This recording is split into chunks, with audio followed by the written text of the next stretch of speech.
जहाँ जान पाओ तो बस अब इतना ही है। अब इसके आगे अनुभव गम्य भजे नहीं सकता, अनुभव के द्वारा जाना जा सकता है, वाणी के द्वारा नहीं। राम अतर्क बुद्धि मन वाणी मध्य हमारी अर्जुनों भवानी। भगवान और भगवान के निज जनों में अंतर नहीं होता और ये अतर्कनीय स्थिति को प्राप्त होते हैं। ये बातों से नहीं बताया जा सकता। महाराज जी, इसको जानने के लिए साधक को उसी स्थिति में आना पड़ेगा। हाँ, उसी जब तक उस स्थिति में नहीं आएगा तब तक नहीं समझ। मतलब जगना पड़ेगा। बिल्कुल। अभी स्वाप्निक पुरुष हो, जब जगोगे तब प्रश्न ही नहीं रह जाएगा, हम तुम नहीं रह जाए, हम न तुम दफ्तर गुम। देखने वाला ही नहीं, देखत देखत ऐसा देखा, बीत गई दुविधा, रह गया एक को ब्रह्म द्वितीय नास्ति। एक शब्द में एक, हजारों घड़ों में हजारों प्रतिबिंब पड़ रहे हैं तो हजारों सूर्य थोड़ी हो गए। सूर्य तो एक ही है। घड़ों के नाश से सूर्य का नाश थोड़ी हो गया, वो तो अविनाशी चमक रहा है। जूही श्रीवास्तव जी, बेंगलोर से। राधे राधे महाराज जी। महाराज जी, आपके चरणों में कोटि कोटि प्रणाम। महाराज जी, परम पूज्य प्रातः स्मरणीय श्री भाई जी ने कहा था कि परिस्थितियों या प्राणियों से आशा न करके केवल आत्म सुख की आशा करनी चाहिए। महाराज जी, इसमें पूज्य भाई जी ने किस आत्म सुख की बात की है और ये आत्म सुख हम कैसे प्राप्त कर सकते हैं? हमारी आत्मा है श्री भगवान। जो हम भक्ति के द्वारा उस सुख को प्राप्त करना चाहते हैं, नाम रूप लीला धाम के द्वारा प्राप्त करते हैं। जब हम कर्मयोग के द्वारा उस सुख को प्राप्त करना चाहते हैं, निष्काम भाव से होकर संपूर्ण चराचर जगत को सुख पहुंचाने की लालसा, बदले में कोई न चाह, इससे आत्म सुख की प्राप्ति होती। यदि हम ज्ञान मार्ग से ज्ञान योग के द्वारा इसे प्राप्त करना चाहें तो स्थूल सूक्ष्म कारण तीनों शरीरों का बाध करके, पांचों कोशों का बाध करके, आनंदमय कोश, मनोमय कोश, विज्ञानमय कोश, स्तर प्राणमय कोश, जो अन्नमय कोश, इन सब कोशों का बाध करके, तीनों गुणों पर विजय प्राप्त करके आशा रहित हो जाना, सत असत चिंतन रहित हो जाना, शांत, वो अपने ब्रह्म स्वरूप का अनुभव करके अखंडानंद को प्राप्त होता है। सबसे कठिन समस्या है ये व्यक्ति वस्तु स्थान की आशा का त्याग करना। सबसे कठिन बात है। वेद विद्या पढ़त, कर्म धर्मन करत, जलप तन कलप की अवधियानी, चारुगति छाण संसार भटकत भ्रमत, आस की पास नहीं तोरी जानी। हमारे यहाँ सेवक वाणी रस ग्रंथ का सिद्धांत है। सेवक वाणी कह रही, वेद पुराणों का खूब ज्ञान है, खूब प्रवचन कर रहे हैं, खूब प्रवचन सुन रहे हैं, खूब कर्म धर्मों में भी लगे हुए हैं, लेकिन भोगों की आशा का त्याग नहीं कर पा रहे। व्यक्ति से आशा, वस्तु से सुख की आशा, किसी भोग से सुख की आशा, यही हमारे अत्यंत समीप आत्म सुख को ढके हुए। समीप अर्थात मैं ही अपने स्वरूप का विस्मरण करके देह भाव को प्राप्त होकर इंद्रियों के भोगों में जो सुख का अनुभव करते हुए विचरण कर रहा है, मन और इंद्रियों के साथ तदात्म भाव करके वो कभी आत्म सुख को प्राप्त नहीं हो सकता।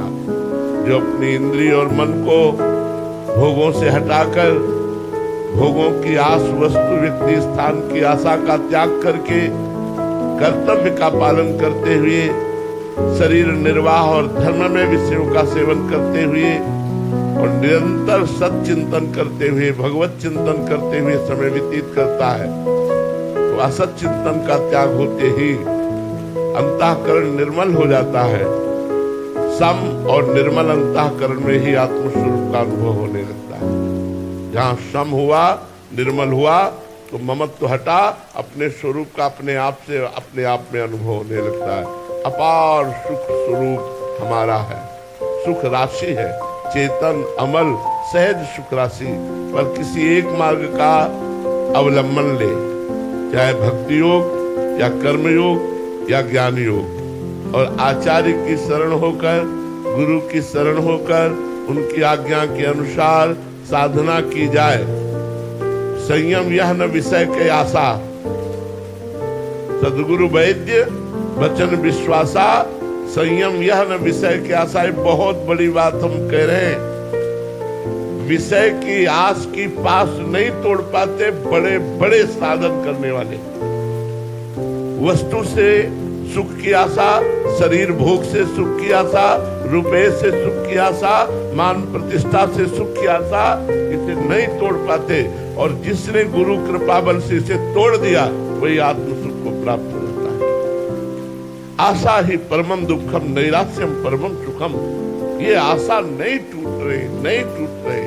आप लोग देख लीजिए, किसी वस्तु से आशा, किसी व्यक्ति से आशा, धन से आशा, पद से आशा, मान प्रतिष्ठा से आशा, ये बनी ही रहती है। इसी के कारण ना तो भक्ति योग का पूर्ण अनुष्ठान हो पा रहा है, न कर्म योग का और न सांख्य योग का कोई अनुभव नहीं हो पा रहा है। बस कोल्हू के बैल की तरह दिनचर्या चल रही, कोई आत्मानंद का अनुभव नहीं हो रहा है।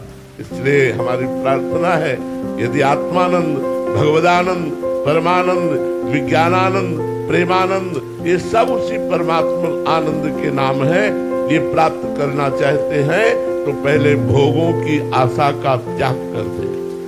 व्यक्ति से आशा का, जो सुख प्राप्त करने की लालसा है, उसका त्याग कर दे। ये आशा ही परमम दुखम नैराश्यम परमम सुखम। ये आशा परम दुख देने वाली है, पर कैसे बताए?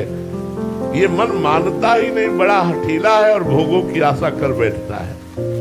लाख समझाओ, लाख इसको अनुभव कराओ कि देखो किसी भी भोग में सुख नहीं है। इतिहास साक्षी है, शास्त्र साक्षी है, महापुरुष साक्षी है और अपना हृदय भी साक्षी है। लेकिन यह हठीला मन मानता नहीं है। बुद्धि को अपने अधीन करके भोगों की आशा में यह हमारे समय को, हमारे जीवन को नष्ट कर रहा है। हम अशांत होते चले जा रहे हैं, इन कामनाओं की भीड़ में हम खोते चले जा रहे हैं। कोई बड़ा भाग्यशाली है जो संत सदगुरुदेव की चरण आश्रय वृत्ति से भगवदानंद की प्राप्ति के लिए पूर्ण समर्पण करके, उनकी आज्ञा के अनुसार चलते हुए वो इन समस्त आशाओं को काट करके और भगवत चिंतन में डूब जाता है, वही आत्मानंद को प्राप्त होता है। सूरज कुमार जी बिहार से। राधे राधे महाराज जी, आपके चरणों में कोटि कोटि प्रणाम। महाराज जी, गीता जी के एक श्लोक में कहा गया है कि ये संपूर्ण ब्रह्मांड मेरे अव्यक्त रूप में व्याप्त है। सभी जीव मुझ में निवास करते हैं, परंतु मैं उनमें निवास नहीं करता। महाराज जी, मैं उन सभी भूतों में निवास नहीं करता, ऐसा महाराज जी कुछ समझ नहीं आया। और सब भगवान ही बने हुए हैं, इसलिए उसमें क्या निवास करेंगे? पहले से ही भगवान बने हुए हैं, उसमें क्या प्रवेश करेंगे? बर्फ में जल प्रवेश नहीं करता, तो आप क्या कहेंगे? बर्फ ही तो जल है, जल ही तो बर्फ बन गया है। तो परमात्मा ही समस्त भूतों के रूप में है, इसलिए उसमें प्रवेश क्या करें? वो उसी रूप में है, तो प्रवेश क्या करें? सब भूत उनमें वास करते हैं, विराट स्वरूप है और भगवान ही सब रूपों में है, ये सूक्ष्म स्वरूप है। मैं प्रवेश नहीं करता, ये भगवान की गुप्त बात है, क्योंकि मैं ही उन रूपों में विराजमान हूं, इसलिए प्रवेश क्या कर रहा? बात को समझिए, भगवान ही भूतों के रूप में विराजमान है, इसलिए उसमें प्रवेश क्या करे? दूसरा कुछ हो तो प्रवेश करे, वही सब रूपों में विराजमान है, इसलिए भगवान ऐसा करते हैं। राधिका शरण। राधे राधे महाराज जी, आपके चरणों में कोटि कोटि महाराज जी, भगवत प्राप्ति की ओर चलने वाले सभी साधकों के ऊपर क्या एक जैसे सिद्धांत का फल मिलता है, या सब पर अलग अलग कृपा होती है, या फिर भावों का होता है? कौन किस भाव से भगवान का सेवन कर रहा है, कितने भाव से सेवन कर रहा है, कितना समर्पण कर रहा है, उसके अनुसार उसको सुख मिलता है। 50 लोग एक जगह बैठ के जप कर रहे हो तो 50 के भाव अलग होंगे, 50 का फल अलग होगा। मंत्र भले एक ही हो, समय एक हो, स्थान एक हो, लेकिन फल अलग अलग हो जाएगा, क्योंकि उनकी भावधारा, उनकी तन्मयता, उनकी एकाग्रता, उनका लक्ष्य अलग फल की वृत्ति प्रदान करेगा। और स्वभाव महाराज जी प्रारब्ध के अनुसार इस जीवन का स्वभाव होता है। हाँ, स्वभाव को बदलने के लिए ही तो हमें मनुष्य जीवन मिला है कि हम अपना दैवी संपदा से युक्त होकर साधु स्वभाव गहोंगो, क्योंकि ये स्वभाव 3 गुणों से युक्त है, तो कभी आसुरी, कभी दैवी, कभी मानुषिक, ये ऐसी वृत्ति बदलती रहती, कभी दया, करुणा, शांति, भजन, कभी अशांति, क्रोध, लोभ, मोह, क्षोभ, राग, द्वेष, ईर्ष्या, ये सब प्रपंच होता है, कभी निद्रा, आलस्य, प्रमाद, तंद्रा, ये सब होता है। इन गुणों का चक्र चलता रहता है और हमारा स्वरूप गुणातीत है, इसलिए निरंतर भजन करके अपने स्वभाव को भजन में बना दे। यह जो परमोय सहज स्वभाव, श्री हरिवंश नाम रस जाओ, नाव सुदृढ़ भव तरन को। हमारी जबान का एक स्वभाव बन जाए, राधा राधा, कृष्ण कृष्ण, राम राम, ऐसे बार बार नाम लेने का स्वभाव बन जाए, भगवान के चरित्र सुनने का स्वभाव बन जाए। श्रुतौ राधिका कीर्तिनंता स्वभावे, हमारे कान जो है वो हृदय से प्रियालाल के चरित्र सुनने के लिए लालायित रहे, हमारी वाणी प्रभु की चर्चा करने के लिए लालायित रहे, हमारे हृदय संत समागम के लिए लालायित रहे, तो हमारा स्वभाव बदल जाएगा। हमारा स्वभाव न बदला तो हमारी साधना का मतलब क्या रहा? तीनों गुणों के अनुसार तो सबका स्वभाव बदलता रहता है, लेकिन गुणातीत स्वभाव हो जाना, भगवत स्वरूप स्वभाव हो जाना, यही हमारे मनुष्य जीवन का परम कर्तव्य है। हम भजन के द्वारा, सत्संग के द्वारा, साधु समागम के द्वारा अपने स्वभाव को बदल दें। माता प्रसाद यादव जी, राधे राधे महाराज जी। महाराज जी, क्रोध, ईर्ष्या और अभिमान महाराज जी मेरा पीछा नहीं छोड़ रहा।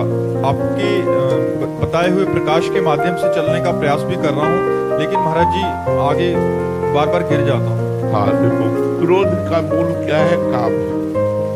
क्रोध की स्वयं सत्ता नहीं, कामा संजयते। जब हम कामना करते हैं ऐसा हो और उसके विपरीत होता है तो हमें क्रोध आ जाती है।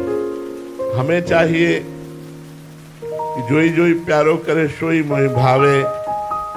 अगर इस सिद्धांत को स्वीकार करें तो हम क्रोध पर विजय प्राप्त कर लेंगे। ऐसा ही होना चाहिए?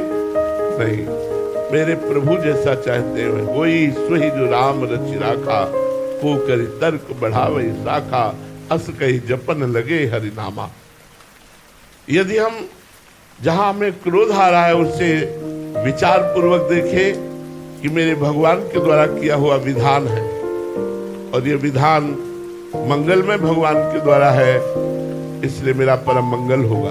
मैं क्रोध क्यों करूं? जरूर विपरीत है, पर क्रोध करना ठीक नहीं, क्योंकि भगवान के द्वारा किया हुआ विधान है।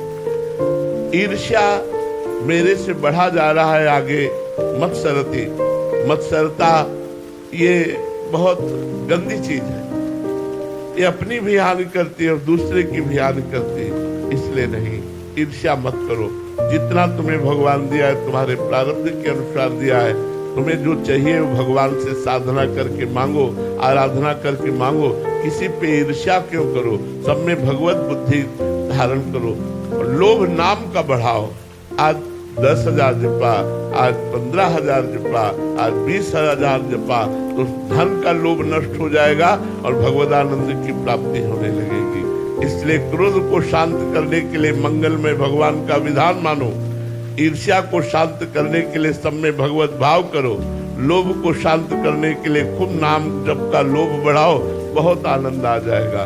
कबीरा सब जग निर्धना, धनवंता नहीं कोई, धनवंता सोई जानिए जाके राम नाम धन हो। भगवान का नाम रूपी धन जिसके पास है वही सबसे बड़ा धनी है। ईर्ष्या क्यों करें किसी से? इतनी फुर्सत क्यों आपको है दूसरे के विषय में ईर्ष्या करने की? नाम जप करो, मन को समय ही मत दो, इसको समय दे। बहुत ये धूर्त है, बहुत धूर्त है। अगर खाली समय रहे तो पटक देगा ये काम, क्रोध, लोभ, मोह, मद, मत्सर ऐसे दलदल में कि निकलना मुश्किल हो जाता है। बड़ा ये दुष्ट है, बड़ा ये नीच है। ये कभी प्रिया प्रीतम के प्रेम में सम्मिलित होने के लिए, लीला में सम्मिलित होने के लिए राजी नहीं होता, ये भोगों में सम्मिलित होने के लिए राजी होता है। ये बड़ा दुष्ट है, इसको लाख समझाओ, संतवाणी सुनाओ, शास्त्र पढ़ाओ, इसको हृदय से समझाओ कि देखो भाई नहीं सुख है, फिर भी हठीला नीच गति वाला मन भोगों में ही लगाता है। इसलिए अगर कोई भगवान का कृपा पात्र बनकर नाम जप करे तो इस मन पर विजय प्राप्त करे, तभी ये काम क्रोध लोभ मोह मद मत्सर ईर्ष्या द्वेष आदि ये नष्ट हो जाते हैं। प्रीति जी दिल्ली से, महर्षि श्री गुरु ग्रंथ साहिब जी में लिखा है कि न निंदिया न उत्सत जाके लोभ मोह अपमाना, हरख सोगते रहे न्यारो ना ही मान अपमाना। महर्षि क्या इस स्थिति को प्राप्त करना अनिवार्य है मुक्ति के लिए? बहुत कठिन प्रतीत होता है। बिल्कुल बिल्कुल, बिना इनके आए बनेगा ही नहीं। किसी की निंदा नहीं करनी, कुत्सित विचार नहीं करने, लोभ नहीं करना, मान अपमान के चक्कर में नहीं पड़ना है। वो तो पद में लिखा हुआ है, हमारे यहाँ भी पद में लिखा हुआ है, संस्कृत में लिखा हुआ है, शत्रु मित्र समझान, ईमान ईमान अपमान सम, दुख सुख लाभ नहान, यह जो कृपा हरिवंश की। मानापमानास तुल्य तुल्य निंदात्मक संस्कृति, जब तक वो द्वंद्वों से ऊपर नहीं उठता तब तक वो मोक्ष को प्राप्त नहीं होता। देखो गुरुवाणी जी या भगवान श्री कृष्ण की वाणी, गीता जी या भागवत जी या रामचरितमानस जी, ये जो बड़े बड़े सब ग्रंथ हैं, आप सिद्धांत देख लीजिए एक ही मिलेगा, सबका सिद्धांत एक ही मिलेगा। सब वो शब्दों का परिवर्तन केवल होगा, भाषा परिवर्तन होगा, सिद्धांत एक ही मिलेगा। जब तक आप द्वंद्वातीत नहीं होंगे, जब तक त्रिगुणातीत नहीं होंगे, जब तक आशातीत नहीं होंगे, कामना रहित नहीं होंगे, तब तक मोक्ष पदवी को प्राप्त नहीं कर सकते। रेणु भारद्वाज जी, महाराज जी गीता जी में भगवान ने स्वधर्म पालन का बहुत बल दिया है। महाराज जी क्या स्वधर्म का ठीक ठीक पालन करने से प्रभु की प्राप्ति ही? हाँ बिल्कुल बिल्कुल हो जाएगी, इसमें कोई संशय नहीं। पर स्वधर्म का पालन करना, पहले समझ ले कि स्वधर्म क्या है। अगर हम शरीर धर्म को लेकर बात करते हैं तो पर धर्म है। शरीर स्व है या पर? अगर कोई थोड़ा भी विवेक रखता है तो इस पर विचार करके बताओ, शरीर स्व है या पर? पर है। ये स्व नहीं है, ये पर है, ये प्रकृति के द्वारा पंचभूतों से रचित है। और पर धर्मो भयावह,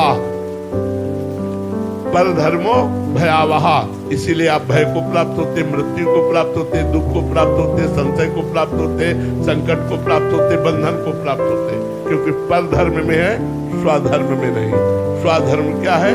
भगवान की आराधना करना, पति में भगवान को देखना, पुत्र में भगवान को देखना, परिवार में भगवान को देखना, रात दिन भगवत भाव से चिंतन से सब परिवार की सेवा करना, नाम जप करना, ये स्वधर्म है। भगवत भाव रहित शरीर भाव को लेकर के तो ये पर धर्म है, ये आवागमन से मुक्त नहीं कर पाएगा। अच्युत भावना विहित निष्काम कर्म भी वो मोक्षदायी नहीं होता। भगवत भावना विहीन निष्काम कर्म भी उत्तम फलदायी नहीं होता। इसलिए सब में भगवत भावना की जाए, यही स्वधर्म है। सब में भगवत भाव से आराधना की जाए, नाम जप किया जाए, कोई नशा न किया जाए, गलत आचरण न किए जाए, अपने पति को, अपने परिवार में भगवान को देखो, यही स्वधर्म है। क्योंकि वही भगवान हमारी आत्मा के रूप में स्फुरित हो रहा है और स्व वही है। शंकर सहज स्व रूप संहारा, तो लाग समाधि अखंड अपारा। स्वधर्म, स्वधर्म माने भगवत आराधना, आत्मस्वरूप में स्थित होना। ये पर धर्मो भयावह, ये शरीर पर धर्म है।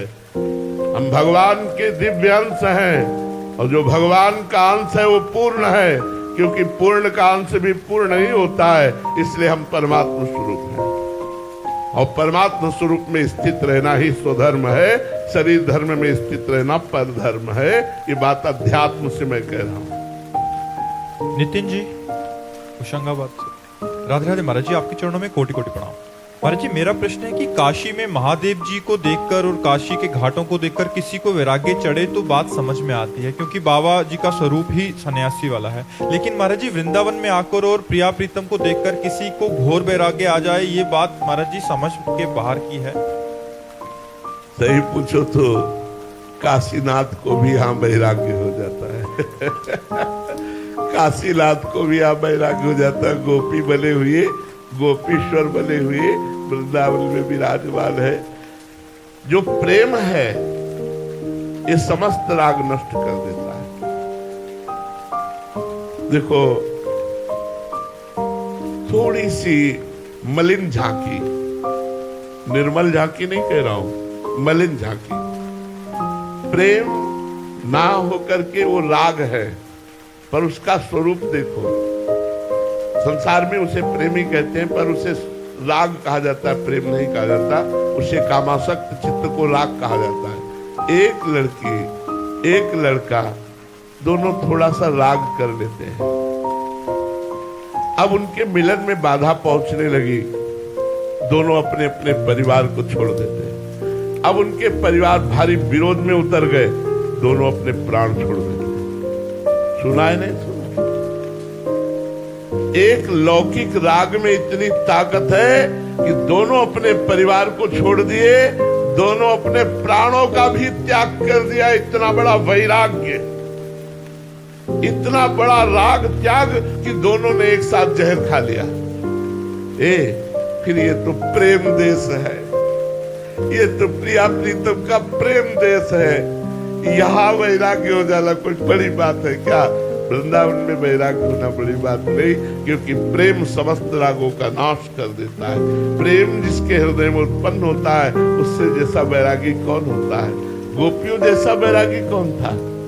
तभी तो उद्धव जैसे वैरागी गोपियों की चरण धूलि पर अपने मस्तक को रखा। वंदे नंद ब्रज स्त्रीणाम पाद रेणुम भीक्षसा यासाम हरि कथोद्गीतम पुनाति भुवनत्रयम्। क्यों? क्योंकि गोपी के हृदय में श्री कृष्ण के सिवा कुछ है ही नहीं। श्री कृष्ण प्रेम में मतवाली गोपियां, न पति न पुत्र न परिवार न शरीर, कोई राग नहीं, और सबके बीच में रह रही, सबके बीच में रह रही। इसलिए भाई ये प्रेम देश है। यहाँ वास्तविक वैराग्य तो यही होता है। वास्तविक क्या मतलब? मोक्ष त्यागी भी आई है। काशी में तो वैराग्य मोक्ष प्राप्ति के लिए होता है, लेकिन वृंदावन में वैराग्य मोक्ष त्याग करके भी होता है। मोक्ष के भी वैरागी यहाँ मिलेंगे। प्रेमानुरागी जन यहाँ मोक्ष का भी त्याग कर देते हैं। इसलिए प्रेम का प्रभाव ऐसा होता है। देखो ना, हमने आपको साधारण मलिन उदाहरण दिया कि वो 20 वर्ष से प्यार करने वाले माता पिता परिवार को छोड़ देते हैं। ज्यादा बिन पड़ा तो अपने प्यारे प्राण और देह का त्याग कर देते हैं सांसारिक राग के लिए। फिर परमात्मा से प्यार करने वाले अगर संसार से वैराग्य कर ले तो कौन सी बड़ी बात है? ये कौन सी बड़ी बात है? महाराज जी, बाहरी दृष्टि है अपनी, इसलिए हम बाहरी वस्त्रों के त्याग को या ऐसे को वैराग्य कहते हैं। वास्तविक वैराग्य ऐसा भी हो सकता है कि सब कुछ है और अंदर से इसका हाँ, वास्तविक वैराग्य तो उसे कहते हैं। देखो, वैराग्य की 3 स्थितियां बताई गई शास्त्रों में। पहला कहते हैं त्याग। त्याग का मतलब मुझे भोग की इच्छा है, पर मैं भोगूंगा नहीं क्योंकि मुझे भगवत प्राप्ति करनी है। और प्रबल इच्छा भोग की है, पर उन भोगों को नहीं भोगता क्योंकि वो भगवत प्राप्ति करना चाहता है। इसे कहते हैं त्याग। दूसरा है वैराग्य। भोगों की उपस्थिति पर भोगों की इच्छा ना होना, भोगों के बीच में रहते हुए भी भोग की इच्छा ही ना होना, इसे वैराग्य कहते हैं। और तीसरे को कहते हैं उपरति। भोग है, ये भोगने वाली वस्तु है, ऐसी स्मृति का भी नाश हो गया, उसे उपरति। उपरति को ब्रह्म साक्षात्कार या भगवत साक्षात्कार किए हुए महापुरुष उपरति को प्राप्त होता है। महाराज जी, पहली स्थिति जो है त्याग आपने बताई, ये तो साधक की बहुत दुखद स्थिति है ये, क्योंकि तन छाड़े मन गए है, दोनों ही दुख होए। तन से भोगना नहीं और मन बार बार भोगने की चाह करता है, दूना दुख होता है। इसी को तो पार करना कठिन। वैराग्य आ गया फिर क्या हो? तो जीत गया, जीत गया। असली वैराग्य आ गया तो जीत गया। अभी तो त्याग के मार्ग पर हम चलना चाहते हैं, पर मन हमारा भोगों में लगा है। बड़ा दुखद है, बड़ा दुखद परिस्थिति होती है, और ये बहुत लंबे समय तक रहता है। वैराग्य, शुद्ध वैराग्य आना, भोगों में अरुचि हो जाना। जैसे बमन को कोई खाने की इच्छा नहीं करता, ऐसे भोगों में अरुचि हो जाने को वैराग्य कहते हैं। यहाँ से लेके ब्रह्मलोक तक के भोगों में अरुचि हो जाना, रुचि ही नहीं है। लेकिन अभी हम लोगों में रुचि है, पर हम भोगेंगे नहीं, क्योंकि हमें भगवत प्राप्ति करना, इसे त्याग कहते हैं। महाराज जी उपरति तो बहुत ही तब वो ब्रह्म साक्षात्कार किए हुए महापुरुष को, जो उपरति को प्राप्त महापुरुष हो, उसमें और ब्रह्म में कोई अंतर नहीं। मोनिका जोशी जी राजस्थान से। राधे राधे महाराज जी। महाराज जी मेरे पति कुछ भी अगर मेरे से काम कराना हो तो नाम जप का लालच देते हैं। मुझे पियर जाना है तो 50,000 नाम करना पड़ेगा। मेरे को लड़ाई हो गई है तो फिर बात मेरे को फिर से करनी है तो 10,000 नाम बहुत सुंदर। कहाँ है यहाँ पति आपके? पति है यहाँ नहीं आए? आए होते तो हम उनका स्वागत करते। कभी मैसेज करती हूँ तो फिर अगर रिप्लाई नहीं आता तो राधा राधा लिखो तो फिर नाम। क्या बात है, बहुत सुंदर, बहुत सुंदर। हम हमारी बात जरूर उनको कह देना कि बाबा ने प्रणाम कहा है आपको। हे पतियों, ऐसा व्यवहार करो यार तो सब बात लग जाएगी। ऐसा व्यवहार, हम तो कह रहे पति ऐसा व्यवहार करे, पत्नी डबल करे। उस पतियों को सुधारने के लिए कि तुम शराब नहीं पियोगे, तुम मांस नहीं खाओगे, तुम गंदे आचरण नहीं करोगे, तुम राधा नाम जप करोगे, हम तुम्हारे को बहुत प्यार करेंगे, तुम्हारी बहुत सेवा करेंगे, तुम्हारी आज्ञा का पालन करेंगे। ये जीवन कृतार्थ हो जाए। किसी भी भाव से सही भगवान नाम का उच्चारण जीव का परम मंगल हो जाता है। जिस दिन से राधा शुरू किया उस दिन से तुम्हारे परम मंगल की, परम सुख की नींव पड़ गई। बलियारी उस पति को जो आपको भजन में ऐसे लगा रहा है, हमें लगता है सब पतियों को ऐसे ही होना चाहिए और सब पत्नियों को भी ऐसे होना चाहिए, तो राम राज्य छा जाए। फिर क्या कहना, फिर तो भगवदानंद छा जाए। बहुत उत्तम बात। हम आपके पति को प्रणाम करते हैं। एक जने आए थे तो वो अपने बच्चों से, उनके बच्चे ने बोला हमें वो एप्पल वाला मोबाइल चाहिए जो अभी नया आया है, तो उन्होंने बोला 1 करोड़ नाम जप करो राधा नाम। बहुत सुंदर। तो फिर वो उसको 2 महीने हो गए, कह रहा पूरा ही नहीं हो रहा 1 करोड़। बहुत बहुत बहुत सुंदर। जरूर लगाना चाहिए, ऐसे जरूर लगाना चाहिए। श्री स्वामी एकनाथ जी महाराज थे, तो वो गांव के लोगों को कीर्तन में बुलाने के लिए 250-250 ग्राम चीनी बांटते थे उस समय। जो कीर्तन में आके बैठेगा, कीर्तन करेगा, पाव भर चीनी देंगे। तो गरीब लोग और सब ऐसे लोग, कोई भगवान नाम की प्रियता नहीं है लेकिन कीर्तन में आ रहे क्योंकि पाव भर चीनी मिलेगी। एक संत कैसे जन कल्याण कर रहा है, पाव भर चीनी का प्रलोभन देकर 1 घंटा 2 घंटा नाम कीर्तन कराया। राम कृष्ण हरि जय जय राम कृष्ण हरि, उनका मंगल हो गया, उनका कल्याण हो गया। पर जी बिना भाव से जपे भी हो जाएगा। हाँ, भाव कुभाव अनख आलसहु नाम जपत मंगल दिसो। बिना भाव के भी, बिना भाव के जहर पियोगे तो मरोगे कि नहीं मरोगे? तो फिर बिना भाव के राम नाम जप करोगे, तुम्हारा कल्याण हो जाएगा, पक्का हो जाएगा। अगर तुम भजन करते हो तो लोक परलोक के सारे सुख तुम्हारे चरणों में गिरेंगे। कैसी बात करते हो, भजन बहुत बड़ी चीज है। तो अगर लौकिक वस्तु भी चाहिए तो नाम जप करो, पारलौकिक चाहिए तो नाम जप करो। हमारी प्रार्थना मान लो, तुम्हारा मंगल हो जाएगा। नाम जप से सब ठीक हो जाएगा, सब ठीक हो जाएगा। केवल आप नाम जप करो, भाव कुभाव अनख आलस रहो, नाम जप मंगल दिसो। पर जी एक बार लगने की बात है, हम जो प्रश्न भी पढ़ते हैं बहुतों के अनुभव होते हैं, बट एक बार लग गया आगे चल के तो खुद ही महाराज जी वो रास्ता। देखो, कई बार हमको मन हमें नीचा दिखाता है कि यार तुम्हारे अंदर गंदी बातें तो तुम नाम जप क्यों करो। ऐसी बातें कभी कभी प्रेरित करता है। तो हमें चाहिए कि जब हम गंदी बात नहीं छोड़ सकते तो नाम भी नहीं छोड़ सकते। करना नहीं, हम उदाहरण नहीं दे रहे। एक पत्नी आकर के बोली कि मेरे पति वो शराब पी के चतुरासी जी का पाठ करते और राधा नाम कीर्तन करते। बोलो महाराज जी उनकी गति क्या होगी? तो हमने कहा एक दिन चतुरासी जी और राधा नाम उनको शराब से मुक्त करेगी। एक दिन ये भगवत चरणारविंद की आसक्ति प्रकट होगी और उनको ग्लानि होगी और वो महात्मा बन जाएंगे। छोड़ दिया महाराज जी आपकी जानकारी। अच्छा, हाँ, तो हमें ये जानकारी नहीं थी, लेकिन उन्होंने ये जानकारी दी थी कि पी करके पाठ करते हैं। तो हमने कहा करने दो, एक दिन वो छोड़ देंगे, एक दिन उनका परम कल्याण हो जाएगा। हम सबसे प्रार्थना करते हैं, यदि बुरे आचरण नहीं छोड़ सकते तो राधा नाम पकड़ लीजिए। इसको क्यों छोड़ रहे हो भाई? राधा राधा कहते हुए अगर बुराई के आचरण हो रहे हैं तो एक दिन राधा नाम बुराई पर हावी हो जाएगा और आपकी बुराई का त्याग करवा देगा। आप निश्चिंत रहिए, भगवान नाम में बड़ी सामर्थ्य है। ये मन बड़ा बदमाश है, विषय बड़े आकर्षणकारी हैं, बड़े बड़े विवेकियों को भी भ्रष्ट कर देता है। इसलिए डरो मत, नाम जप करो, नाम से हरिवंश भरोसे भय निडर, नित गर्जत हरिवंश बल।